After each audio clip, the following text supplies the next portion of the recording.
Yes, guys, welcome back to another video. Welcome to the George Benson Football Channel. It's January, and that means transfer news videos are back. Today on GBFC, we're going to talk about some potential outgoings. We're going to talk about a crazy statistic regarding a Chelsea goalkeeper that may get us starting a conversation about that goalkeeping position moving forward. And as well as that, I really want to talk today about Nicholas Jackson, about the need potentially for a striker in this January transfer window or beyond. Or what does that even mean? What does it look like? We're going to discuss the different possibilities and problems that could arise as a result of either buying or not buying a striker in the next 25 days. Before we get into anything else though, smack a like if you enjoy the transfer videos. Subscribe to GBFC if you want Chelsea content on all things from transfers, game previews, match reviews. And if you want to see me chasing down a robber on the island of Bali, where we had our stuff stolen on Saturday, and my girlfriend and I, we tracked down the guy that stole from us. We get all of our stuff back, and we send him to jail, where he belongs for now. If you want to watch that video, the link is in the top of the description. It's probably the craziest video that I've ever posted on YouTube in the 13 plus years that I've been doing this. But let's begin now with the first Chelsea news story of the day.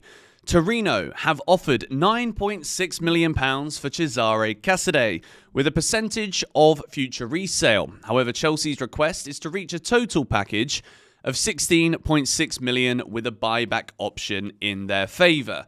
Realistically, I've not seen anything close to the levels that I would have wanted to from Casadei to A, make it seem as though a buyback option is even necessary. If Chelsea are going to be negotiating here for an additional 7 million, obviously in footballing terms, if you spend 200 million on a midfield pivot, 7 million doesn't sound like a lot of money. But the truth is, the more that Chelsea can squeeze out of each individual sale, the better it is for balancing the books, the more profits it can give us or less losses that we get from signing certain players on these long-term deals. So Chelsea are going to try and fight for this, but at the same time, this is a prime example of the way that this whole model of like accumulating talent, sometimes you'll buy players, their value will rise. Sometimes you'll buy players and what they provide to you on the pitch means that they become first-team players and the sale value isn't at the forefront of your mind. In the case of Casadei, like, has he really made any progress? Have we really seen what is going on here? My laptop's having a little... Okay, I'm not pressing any buttons, but it's decided to shout at me. No worries, mate. I've not seen enough from Casadei, to be honest, for me to be worried that we're getting rid of him, concerned, even with the midfield the way it is this season. In an ideal world right now, we wouldn't have bought Dewsbury-Hall. That was a massive waste of money. There's definitely PSR reasons behind what we did there. As well as that, like Andre Santos at Strasbourg this season. We talk about Mr. Consistency, Moises Caicedo. I don't think there's been many games this season where Andre Santos at Strasbourg hasn't put in an above-average performance. He's been delivering consistently all season long. So I think realistically it was a mistake to loan out Santos and keep Casadei. I think Santos could have absolutely got minutes this season. We would have needed him with Romeo Lavia's injury record not getting any better. He's out injured often again.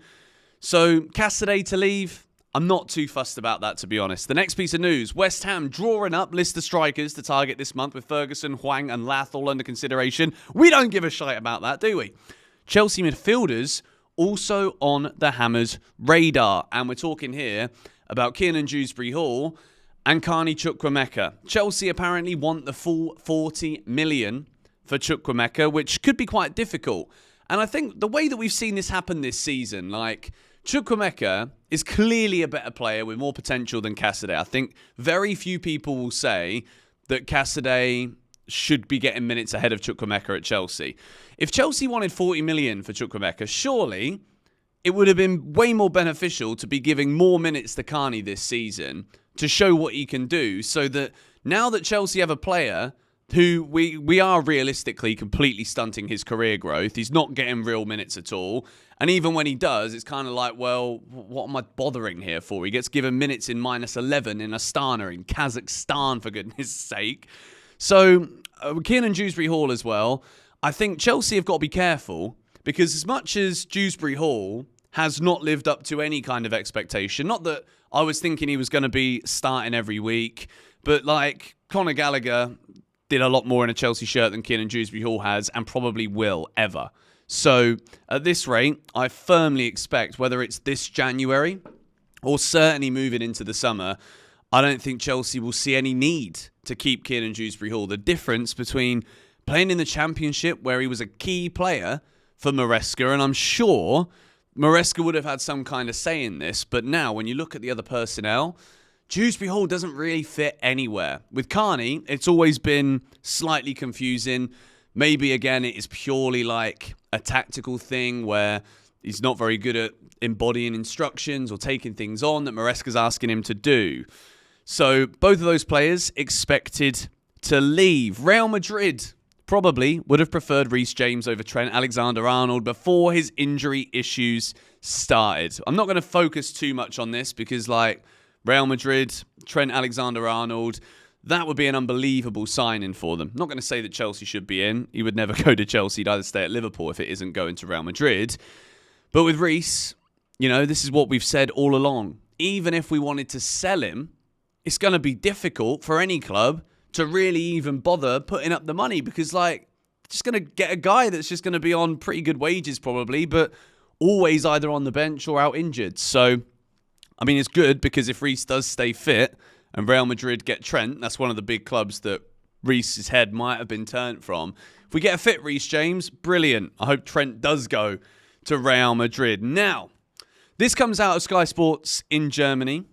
Galatasaray are currently 100% convinced that Victor Osimhen will not leave the club this winter. Now, I want to take you back to the live stream that we did on deadline day. There was an excitement around the signing of Jadon Sancho, but then I must admit, from the reaction of you guys, the watchers here on GBFC and me, come the end of that transfer window, the fact that Victor Osimhen didn't sign, I was like, you know what? Okay, we can't get too mad about it. We've got a big squad. We have signed loads of players again. We've got a new manager. Nicholas Jackson had a great first season when you look at the numbers in the Premier League. And lo and behold, the second season of Nicholas Jackson. If I was to give like a top-line analysis without really allowing for recency bias to come forward, I'd say that Jackson's doing well.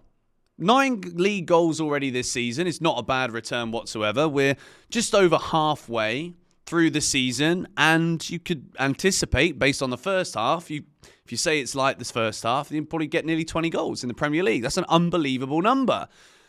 The reality, you guys know I love this phrase, the reality of the situation is right now, Chelsea have been caught out. We've gone back to looping crosses into the box. That's what we saw against Fulham. We tried that a lot against Everton as well, to no avail, because we don't have a box presence. We don't have an Erling Haaland who's going to jump 7 feet off the ground to nod the ball into the back of the net. Chelsea don't have a target man. And what we saw in that game at Selhurst Park at the weekend, Enzo Maresca brings on an 18-year-old striker that we bought for £5 million from Barcelona, Mark Guiu. He comes on before Christopher Nkunku comes on in the striker position. Christopher Nkunku, we know this, he's not a striker. He has been a player that has got so much ability, world class on any given day, in the right system, in the right team. At Chelsea, he does not fit in this Enzo Maresca system. He does not fit in an Enzo Maresca team, which means that all of the pressure still is on Nicholas Jackson. Joao Felix, again, he's not a striker. So we're not going to see him come on and lead the line through the middle, especially now that Chelsea have been recently found out. So we're starting to put more crosses in the box again. Teams are starting to realise just sitting back in a low block is an easy way to play against Chelsea. And if that is the case, we've got all of these talented final third players. Sancho, brilliant link-up player. Palmer, majestic, mercurial. Neto works really hard, but 3 goals and assists so far this season. Is this really good enough? No. No, it isn't. Let's be real about it. I love Neto. I think he's a great player. But all in all, Chelsea, we scored 2 goals in the last, 4 games, or whatever it is. or 3 goals. No, 2 goals against Everton, Ipswich, Fulham, and Crystal Palace. It's shocking. It's not good. And I think as much as Maresca might come out here and say, well, you know, I wasn't told to get Champions League football. It's not do or die, make or break for me. I'm sorry, mate, but a couple of weeks ago, Chelsea fans are arguing amongst themselves, because that's what we do, innit? We're arguing about whether we're in a title race or not. Well, we've got the answer now. We're certainly not, because the results have been so bad, we've stopped scoring goals and we look so predictable again. Pochettino stuff, this is.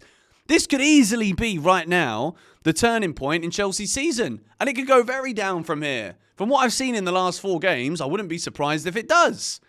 So when we're talking about Osimhen, Chelsea need him. We really do. Whether it is simply to allow Nicholas Jackson to be a bit part player and not have all of that pressure or not. But realistically, it's not just about alleviating pressure from Nicholas Jackson. It's purely Osimhen is a more complete all-round striker right now than Nicholas Jackson. Nicholas Jackson on any given day is a good finisher. Other days he's not. Sometimes he's brilliant at running between the lines, creating opportunities for other people. Some days he's like Bambi on ice. Chelsea need a player with a different kind of profile. Nkunku's not cutting it. Mark Guiu's not ready. I love him. I think he's going to be a great striker, but he's not ready to put genuine, serious competition on Nicholas Jackson. So if I was Chelsea right now on the ownership, right, I'm looking at this and it might be all like calm and coy and, yeah, we don't need Nah. That is not my Chelsea. That's not your Chelsea. That's not our Chelsea. Chelsea belong at the top tier, at the top table of European football. We belong in the Champions League. So the fact that we're 4th right now, we looked comfortable in 2nd a few weeks ago. Now we're 4th and Man City are back on it. Newcastle have really clicked and hammered into gear as well. In a couple of weeks' time, Chelsea could be out of the Champions League spots. And this is the time in January where we can look at our position and be like, right, okay, what are the issues right now? I'm not saying the striker is the number 1 issue. It's not. We're going to talk about goalkeepers in a minute. And we're also going to talk about Fofana in a second as well, and defenders. Yes, we really need a top centre-back. We know that. It's a given. But as well as that, I would not be surprised if this lack of goals recently, creativity in front of goal and monotonous attacking play, don't be surprised if it continues. Seriously, don't. Nicholas Jackson on his day is a great striker, but I'm telling you now, Chelsea not buying a big striker last summer could end up still being one of the reasons why we don't get top 4. But as well as that, obviously, a big issue is the defence. A big issue is the way we can see goals. Wesley Fofana, Levi Colwill, as much as it wasn't perfect, okay? They were building a relationship. There was a partnership starting to tick over there.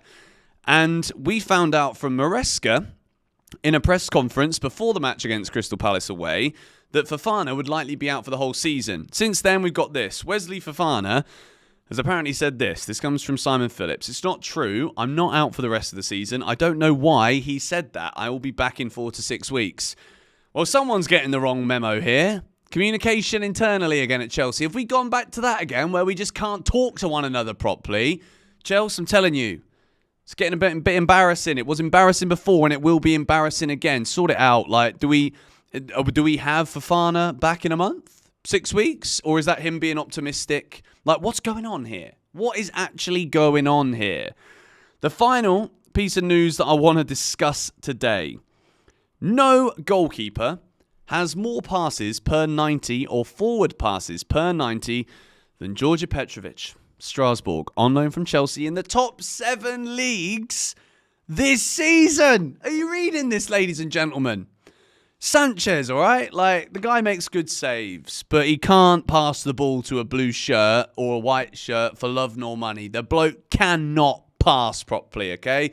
Sometimes he gets the ball and he rolls it out quickly, throws it out quickly, but when I see the ball at his feet, it's embarrassing. It is absolutely embarrassing for a top-level goalkeeper when Chelsea should be challenging for Champions League spaces that we give the ball away from our keeper over and over again, but we insist on that's the way we want to play. Look, the numbers here, speaking in Petrovic's favour, I think it's baffling that he didn't even travel to the pre-season tour. If Petrovic has figured out how to play with the ball at his feet, he's better than Jorgensen and he's better than Sanchez and he should be at Chelsea right now. I don't want to be in a position where because we're buying all of these players and we're like, looking at the finances of this deal and what's the value of that guy. Do we see him beyond 2 years? No? Okay, well, he can stay and we just let him rot. But he's got big sell-on value, so we said, no. Chelsea Football Club need to be looking even closer at the attributes, technically, of some of the players that we've got on our books. If they're not getting chances to play on the pitch, no wonder Enzo Maresca was probably like, okay, right, if you don't think Petrovic, send him away. He should have been given a pre-season. Chalobah should have been given a pre-season. Lo and behold, 2 positions right now that I'm sat here frustrated talking to you lot on GBFC. We need a centre-back. Trev's killing it at Palace. And we need a better goalkeeper. Petrovic is doing a great job on his loan as well. Santos doing a great job on his loan as well. We need a central midfielder.